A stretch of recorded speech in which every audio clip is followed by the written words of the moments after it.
You're listening to a Frequency Podcast Network production. The Brock and Dalby Podcast. This is the Brock and Dalby Podcast. Welcome to Thursday. My name is Brock, riding solo on the podcast as Dalby is off today and tomorrow. I started off the show talking about how my dad sent me some photos of my grandfather and a couple of my uncles shipped down from Newfoundland out to Toronto way back in the day to go work on the CN Tower. These photos were incredible, man. They're like sitting on the lip of the tower, eating lunch, kind of like those old photos of the guys in New York sitting on the steel beams. And then there's this incredible photo of my Uncle Lars almost like helping hoist in the needle on the top of the tower. So I asked the question this morning, what's the coolest job you've ever worked being in the trades? Because one of my favorite things about my buddies that work in the trades is we can like drive around with them and like, I worked on this place or I worked on that place. And I got a lot of cool stories like this one. Yeah, it's back a while now, but I worked at a couple of the pens around Kingston. Okay. And I got caught in a riot at Millhaven Pen, tear gas and the whole 9 yards. Oh my God. So, okay, break it down. What happened? Well, where we're working is up over top of there's a kitchen and a laundry area and school and all that where they do their thing. And we're up above it. And hang on a second, I'm just driving in traffic here. Sorry, No man. worries. So there was a bunch of guys working in the kitchen, and obviously you got to be on your best behavior to be in, to have a job per se in there. For sure. So, one of the guys got ticked off in the kitchen, and they made a stainless steel, like a tray rack you see in the hospital for delivering food trays. Yeah. And they bashed open the door and breached outside and climbed up on the roof on top of it. So the door was wide open. It was right underneath where we were working. Oh my God. And so what did you guys do? Well, we were told to stay where we were. There was guards up where we were the whole time. And so we were standing up waiting, and then finally they tell us to go down. So we go down through where we normally come up to go to work. And the lady's saying, blink, don't rub, blink, don't rub. And I'm like, what are you talking about? Well, where they breached the door, they fired tear gas down the hallway. Well, it's wintertime, and the wind just blew all the tear gas right back into the building and right into our face as we were trying to leave. Oh my God. Oh, yeah. And so they took us through places that we'd never been in the pen and through the staff cafeteria. And there was a salad bar in there. And I remember when I got there, I just plunged my face right into the ice there. It was just burning my eyes right out. But eventually we got out of there, and we got out, and when they're leading us back to our cars, they said, we're going back out. It was crazy, man. There was guards everywhere with rifles looking up, like pointing at the roof, looking around, and there was like police and guards all over the place. And they finally the inmates, they'd locked them all in, but they were out the windows and musical. You think it was party, man. They were just hanging out, and yeah, it was bananas. That is crazy. And you still got paid by the hour the whole time, right? Oh yeah, I would have hoped like double for that, but yeah, no. Yeah, that sounds like time and a half, honestly. Yeah, at least. Good memories, though. Oh yeah. This is the Brock and Dalby Podcast. I'm a plumber by trade, and I've done work for Martin Short on Lake Rosso, Goldie, Hawn, and Kurt Russell. Lots of different hockey players as well. But the best one was at Goldie, Hawn, and Kurt Russell's cottage. I had a service call, and it was a plugged kitchen sink drain. Yeah. And what it was they, I guess they caught a fish earlier that day and didn't get around to cleaning it, so they decided to shove the whole fish down the carburetor, and it didn't go down. But yeah, all kinds. I worked for Catherine O'Hara. Sorry. I got to go back to the whole fish thing. So when you went in the house, did Kurt Russell and Goldie Hawn try and play it off like they didn't know what happened, or did they admit to it? Oh, no, they knew. Everything was all, they had a bunch of guests over, too, so everybody was drinking, partying.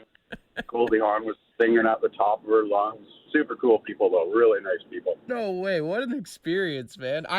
Honestly, that sounds like such a made-up story, but I believe you, man. That's crazy. Yeah, worked at Paul Coffey's place, Brad May. Yeah, lots of famous and wealthy people in Lake Russell and Lake Joe. Now, I've always wondered, like, if you run into these people, especially if you're working at their house, is it frowned upon to ask for an autograph? No, I never actually did that. I did get a signed picture of Brad May, and it was when he played for Anaheim Ducks and won the Stanley Cup. Yeah. And he gave me an autograph picture of him holding the cup over his head. Honestly, what you should have done is when you cleared out that drain at Goldie Hawn's place, you should have taken some of the bones from that fish and put it in a frame or something, man. The Brock and Dalby Podcast. Got friend of the show, Randy, on the phone. You ever worked at like a super rich person or famous person's house before? Yeah, well, when I was living up in Ottawa for a while, I was doing odd jobs and that. And so we had to go over and work in this house over in where all the goddamn millionaires live, right? Yeah. And it turns out it was the house of John Manley, who at that time was one of the, the liberal bigwigs. Oh, yeah. Right? Yeah. And like on the outside of any building, there's some paperwork that, different stuff, the agreement to allow it to be built and all that stuff. But there's also what they have is what they call a bill of materials. And the cost for the bill of materials on that place was $2 million just for material. Get out of here. And this place had fireplaces. There's double fireplaces in the living room. There's a goddamn fireplace in the washroom. That's crazy. I'm serious, right? Hey, and nothing worse than a cold toilet seat and floor, Yeah, you know what I mean? Like, it was just wild. I mean, at one point we're in one room, and I thought, it's probably going to be a kid's bedroom. No, it was a walk-in closet. With a fireplace? Yeah. Like, this place was nuts. Right? Well, that's your tax dollars at work right there, brother. You got it. Right? It was just insane. I mean, his wife was okay. The Brock and Dalby Podcast. The Brock and Dalby Podcast. All right, so I used to work for, and I don't want to use names just in case, but I used to work for a very well-known family in Kingston. Okay. They're friends with a lot of famous people, and one of those people happens to be Doug Gilmour. Oh, the killer? Yeah. My boss, they're good friends. They went to lunch all the time. I talked to him on the phone lots of times, but this one day in particular, he actually came in because he was going to lunch with my boss, and he was like, "Hey, do you want to play a prank?" And I was like, "Absolutely, I do. Let's go." So I went up to his office, and I was like, "Hey, there's a really angry client here, but I wanted to come up and kind of give you a heads up, let you know ahead of time. Like, he's really mad." My boss was like, "Oh, okay. Like, what's going on?" I'm like, I can't really explain. Like, he's really mad. And then in walks Doug Gilmour, and he's just like, "Gotcha, buddy." And I'm just standing there like, this is amazing. Oh, my God. What a beauty, eh? Right? Like, I will never have a more fun moment than that in my career. If I was working at a business and Doug Gilmour showed up mad, I'd be a little bit scared. I'm not going to lie. Yeah, for sure. They did call him the killer for a reason. Exactly. The Brock and Dalby Podcast. Well, I'm an ice hockey referee, and I do kids. And like I said, I'm working a couple games. I did a game in Edmonton. I had Craig McTavish on the bench as the head coach.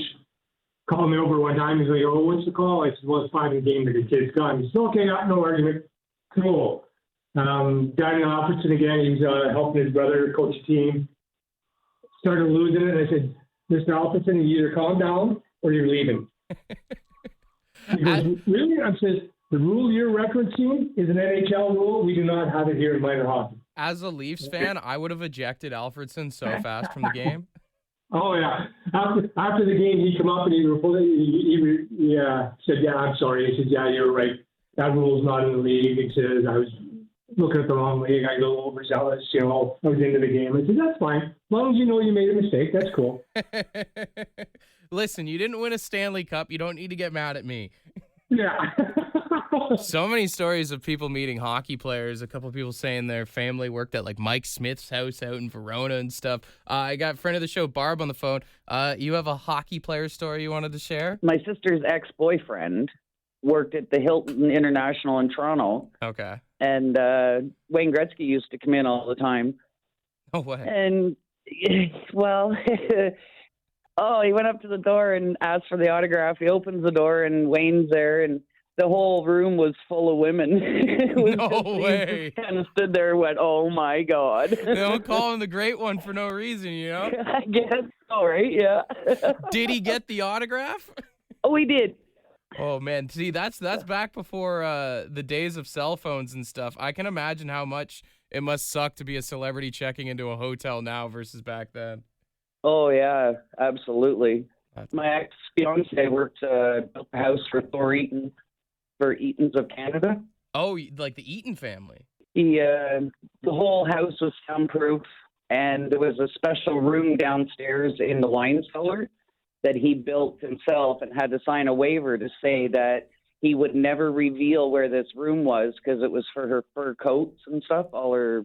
Get out of here. And here we are revealing it now live on the radio. I know, right? Hey, you didn't have to sign an NDA. I didn't have a room, but I didn't have to sign anything.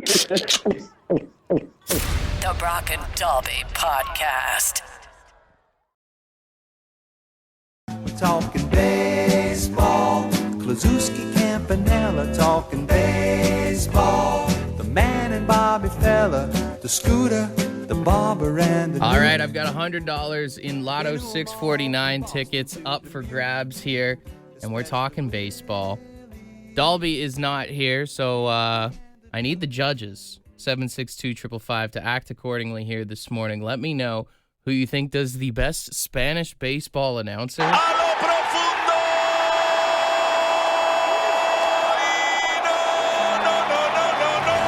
I have no idea what he's saying, but I've heard this clip a million times growing up, and I think we could have a little fun with it here. So I've got 3 Spanish baseball announcers on the line.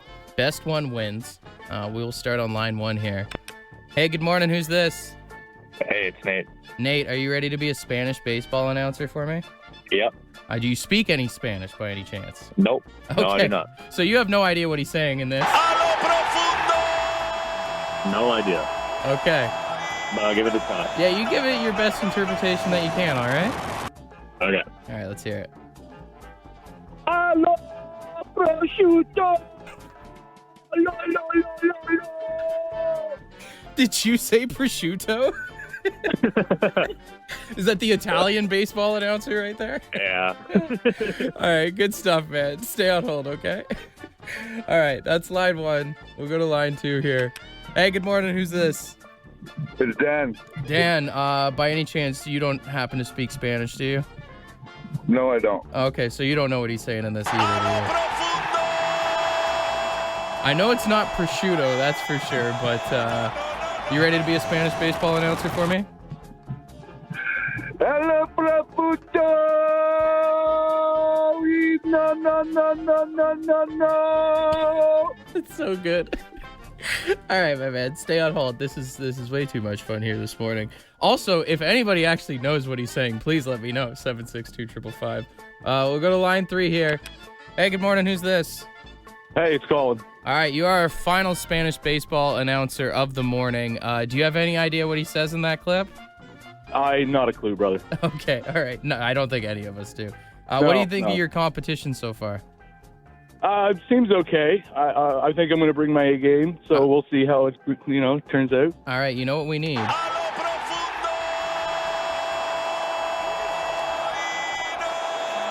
right, let's see if you can steal this thing here, brother. No.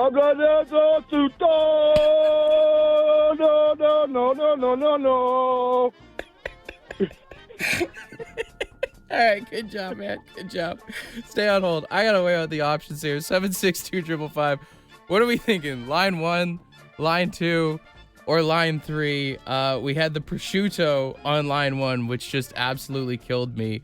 I think line 2 got it as close to whatever words he's saying in Spanish. And then a fantastic effort on line 3 there. I think I gotta give a round of applause to all the Spanish announcers here this morning. Text line thinks we got to give it to line 2. I was going to say prosciutto guy, but you guys are calling for line 2? Are you still there, my man? Yes, I am. Congratulations. You get a ding and a round of applause and $100 in Lotto 649 tickets, all right? All right. If you happen to win the big jackpot on Saturday, you got some nickels and dimes for the fellas over here, or at least maybe some Spanish lessons? Oh, yeah. We'll have a lot of Spanish lessons and a lot of nickels and dimes. Yeah. When you win on Saturday, this is what we're going to say.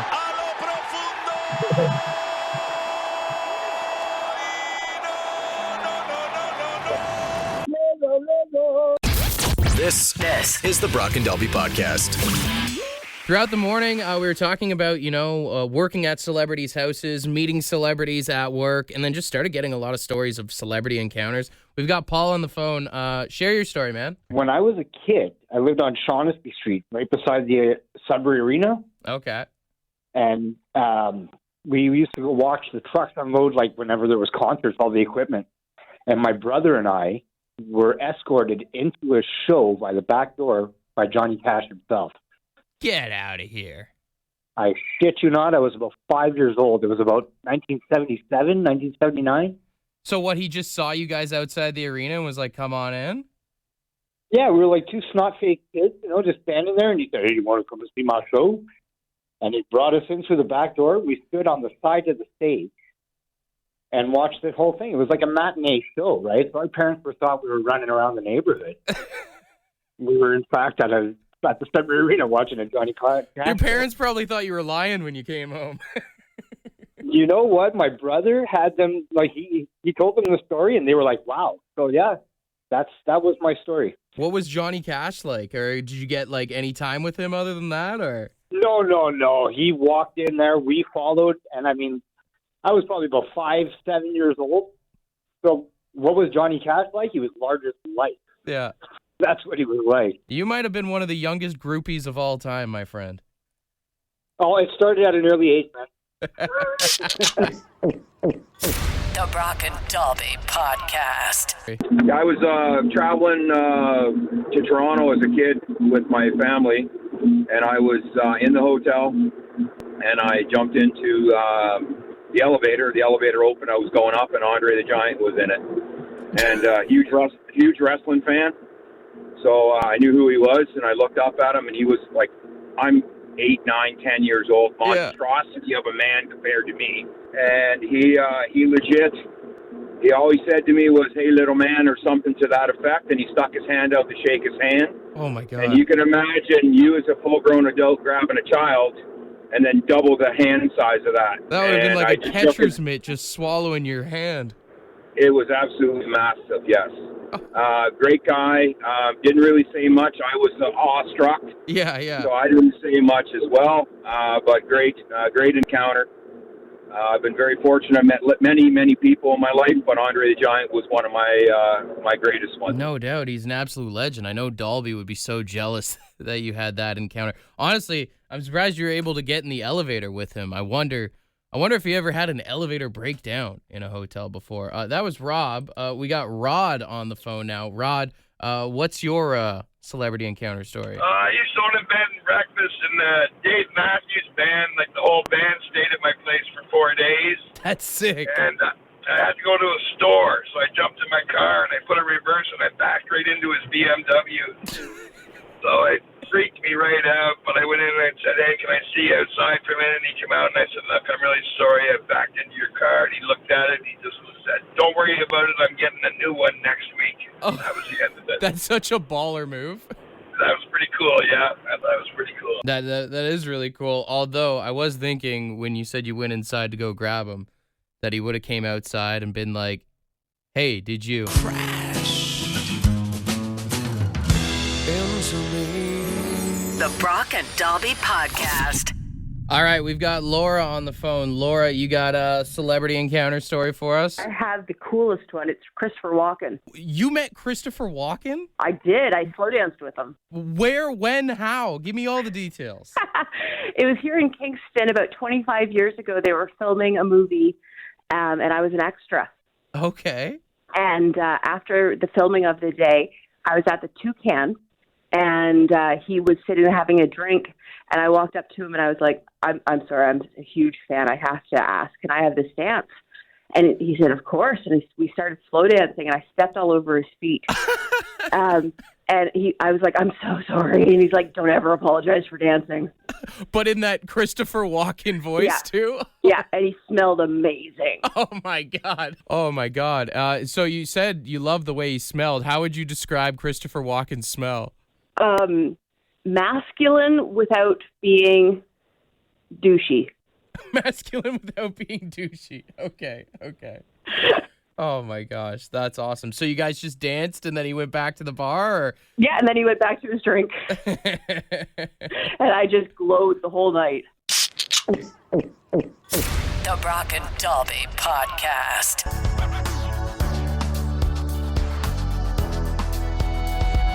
You should send a text 76255. Ask us all your questions and we'll try to reply. Ask us anything that you want. 76255. Send a text right now. All right, let's get into it. Got my girlfriend Courtney in the studio filling in for Dalby today. Thanks for coming in. Thanks for having me back. We Happy got to lots be here. of texts rolling in here at 762-555. Someone wondering, when are we going to have a kid? That's a little awkward. I don't know. We actually had someone come up to us at the 3 Days Grace concert a few weeks ago and was like, are you guys ever going to have a child? Well, he did sound like that, but yeah. Sure. I think, and I don't mean to speak for you, I think we're at, like, if it happens, it happens, but we're not trying. At this point, yes, 100%. Mm-hmm. I want a cat and another dog, so. Trying to stay away from the cat stuff. Fur babies, right? Yeah. I don't know. It seems more affordable. Plus, it does it? Does it? It feels like it sometimes. Yeah.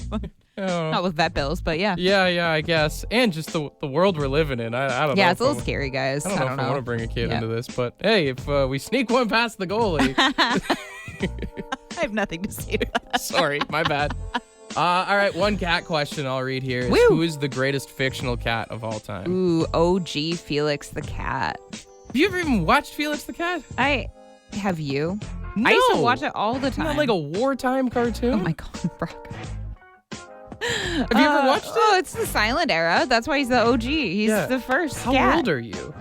Older than you. Yeah, clearly. I'm gonna go Puss in Boots.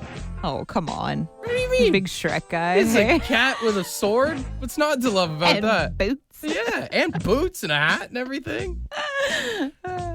Someone said, if you could be best friends with any character from a show or a movie, who would you want to be best friends with? Kenny Powers. Like Eastbound and Down? Yeah. Why? He's got a sick jet ski. That's it? Yeah. Just want him for his jet ski? Yeah. I'm going to, if I had to pick anyone, I think you go Richie Rich, man. Just want to hang out with kids all day. No. Okay. Don't make it. No. Okay. Well, imagine if you were a kid and your best friend was Richie Rich and you grew up in that house with the McDonald's and everything. Oh, it'd be so sick. It'd be sick. And then, like, your lifetime friends, he's bound to hook you up. Well, you hope to be lifetime friends, but yeah. Yeah. Yeah. Would have been better than some of the people I hung out with growing up. Someone said, what's worse, going to the doctor or the dentist? I already know your answer. And I it's love crazy. the dentist, you guys. You're the I only love person the I know dentist. that loves going to the I know. dentist. Yeah. Explain why you like the dentist. Needles do not scare me, and I've had a couple cavities, and I've had to have needles in my gums, and it didn't faze me. Okay, so. You're like churching it down a bit. She genuinely will come home from the dentist with a frozen mouth and be like, I got needles today. So excited. Oh, it was awesome. Which is crazy. I sound exactly like that. Okay, guys. You have a dentist appointment coming up, and you're stoked I do. for it. I'm so happy. Most people dread that stuff. Yeah, no. I love it.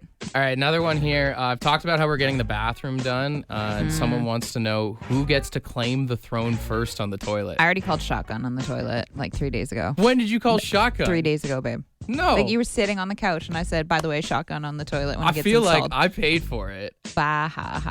If I put down my credit card for that Happy toilet. wife, happy life. Well, we'll see who has a bowel movement first. All right, final one here, and people ask me this all the time. When are we going to get married? Who's going to pay for the wedding, guys? Oh. Good point. Yeah. So whoever, if someone does win, because you do give out tickets The to lottery win. tickets? The lottery tickets. If someone wins and wants to like help sponsor our wedding, that would be fantastic. Yeah. I mean, we bought a house. We're broke as hell right now. Been doing renos for I mean, we've been together for like 5 years. We're essentially married. You could take everything of mine if you wanted to at this point. Is that legal? Yeah. It is. Are we just learning Take something? that and get a cat. Just kidding. We'll get married eventually. Yeah, guys. We've talked about this too, along with the kid thing. But I mean, just in this economy. Yeah, it's just too much. But I would love to be a princess for a day, but I don't feel like paying for it. So if we've got any sugar daddies out there that want to pay for our wedding. Sugar daddies, sugar mommies? Yeah. Sugar mommies. Yeah. The Brock and Dalby Podcast. The Brock and Dalby Podcast. Ed's word of the day. Let's see what he's got. Good morning. Yeah, today's word. Yeah. Sotto voce. It's actually 2 words. I think that's how you say it. Sotto voce. Is that Italian? Sotto, Sotto, and voce, V-O-C-E, voce. Voice, yeah, it's gotta be voce. Anyways, it's spoken under the breath in an undertone, very softly. Yeah, well, I normally do blurt stuff out. There's times you gotta be appropriate, you know, and just not blurt out what's on your mind. So, yeah. Anyways, that just about does it. Have a great one. Cheers. Sotto voce, yeah, I just Googled it here. It's an Italian term, which, I mean, you can use, like, especially if you got teenagers right now, and they're being a little lippy with you, but you catch them, like, muttering under their breath all the time. You can be like, don't sotto voce me. Give them that Tony Soprano stare kind of thing. Sotto voce, sotto voce, sotto voce. Use it wherever you can, all right? Want to be a part of the podcast? Leave a message on the Bad Line. The Bad Line is the answering machine for the Brock and Dalby Show. To get the number, text the word BAD to 762-555. Thanks for listening to the Brock and Dalby Podcast.